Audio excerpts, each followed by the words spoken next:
राजधानी दिल्ली की हम बात कर रहे हैं, जहां पर वायु की गुणवत्ता बेहद खराब होती दिख रही है। दिल्ली में सुबह की हम बात करें तो AQI 329 दर्ज किया गया था।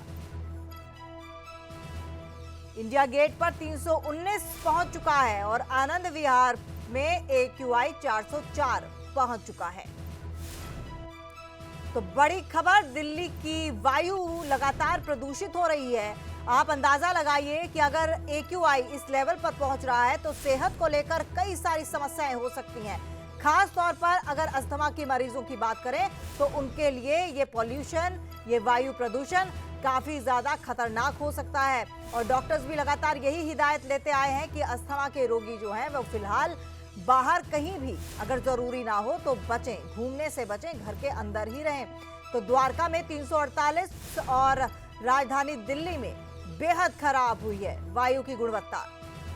तो एयर पॉल्यूशन लगातार बढ़ रहा है और माना यह जा रहा था, शुरुआत से ही ये कयास लगाए जा रहे थे कि दिवाली के बाद लगभग एक हफ्ता जो है वो इसी तरह से प्रदूषण जो है बना रहेगा।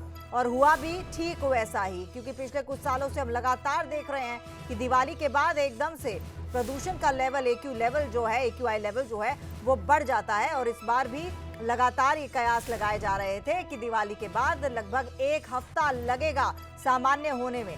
और आप देखिए, दिल्ली की तस्वीरें देखिए, इंडिया गेट की तस्वीरें देखिए, लगातार हम आपको बता रहे हैं कि द्वारका में 348 और इंडिया गेट पर 319 AQI दर्ज किया गया।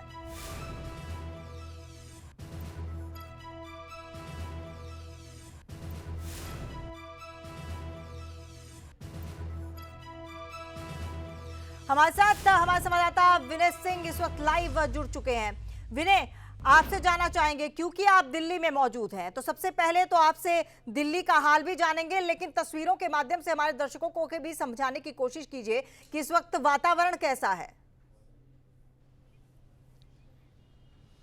देखिए, जो डाटा है लगातार दिल्ली की आबो हवा का खराब सामने आ रहा है। और अगर सुबह की बात करें, सुबह 5 से 6 बजे के करीब, अब चूंकि उस समय धूप नहीं निकलती है, मौसम ठंडा होता है, इसलिए प्रदूषण का लेवल भी ज़्यादा होता है। और अगर अभी की बात करें, चूंकि अभी धूप निकल चुकी है, धूप खिल चुकी है, तो ऐसे में तापमान जब गर्म होता है तो प्रदूषण का लेवल अपने आप ऊपर उठने लगता है, जमीन पे नहीं दिखता है अभी, बशर्ते मौसम आपको साफ दिख रहा होगा पोल्यूशन।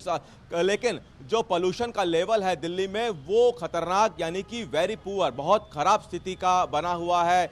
तमाम तरह की जो कवायतें हैं, अगर इसी तरह हम इसको शाम को देखें, क्योंकि शाम को भी मौसम ठंडा होता है और शाम को भी प्रदूषण का लेवल बन जाता है, क्योंकि ठंड जब होती है तो प्रदूषण ऊपर नहीं, यानी कि आसमान की तरफ नहीं जाता है, जमीन पर ही रहता है। जैसे जैसे धूप निकलती है प्रदूषण हवा में घुल जाता है, आसमान की तरफ जाता है, इसलिए प्रदूषण का जो लेवल है वो जमीन पे इतना नहीं दिखता है। अब चूंकि दिल्ली अब दिवाली के बाद अमूमन देखने को मिलता है, जब सर्दियां आती हैं और सर्दियों में इसी तरह से तापमान जब ठंडा होता है तो प्रदूषण का लेवल जो है खराब होता है, प्रदूषण खराब होने लगता है। दिल्ली और दिल्ली के समेत NCR के जो इलाके हैं, यहाँ पर अमूमन इसी तरह की स्थिति हर साल सर्दियों के समय में मिलती है। गाड़ियों, इसमें कई कारण होते हैं प्रदूषण के, जिसमें से पराली एक सबसे बड़ा कारण माना जाता है, पराली जलाना। इसके अलावा गाड़ियों की जो संख्या है दिल्ली में वो बेहद ज़्यादा है, और निर्माण कार्य और जो अन्य कार्य हैं उनको भी पोल्यूशन के कारणों में गिना जाता है। तो लगातार जो केंद्र सरकार है या फिर दिल्ली सरकार है, अलग अलग जो अपनी योजनाएं लेके आती हैं पोल्यूशन कम करने को लेकर, लेकिन उसके बावजूद भी दिल्ली में प्रदूषण का जो स्तर है, दिल्ली नहीं बल्कि दिल्ली से सटे जो इलाके हैं, नोएडा, गुरुग्राम, फरीदाबाद, यहाँ पर भी प्रदूषण का स्तर हमेशा खतरनाक स्थिति में बना रहता है। और आने वाले दिनों में अब चूंकि धूप निकल रही है तो प्रदूषण का लेवल थोड़ा दिन में कम हो जाता है, लेकिन जब आने वाले दिनों में जब धूप कम होगी और ठंड ज़्यादा होगी तो प्रदूषण का लेवल दोपहर के समय में आपको ज़्यादा दिखने को मिलेगा। और पिछले कई सालों से देखने को मिल रहा है कि दिल्ली और NCR में प्रदूषण इतना ज्यादा हो जाता है कि लोगों की आंखों में जलन तक होने लगती है इस प्रदूषण की वजह से। और यही बताता है कि प्रदूषण कितना खतरनाक है। प्रदूषण से आंखों में जलन होने लगती है, जिन लोगों को सांस की बीमारी है उनको दिक्कत होने लगती है, उनको मास्क पहनने की एडवाइजरी डॉक्टर के द्वारा दी जाती हैं। तो ये तमाम तरह की कवायदें राजधानी और राजधानी से सटे राज्यों में, इलाकों में होने लगती है प्रदूषण के दौरान। चलिए, बहुत बहुत धन्यवाद विनय आपका तमाम जानकारी के लिए।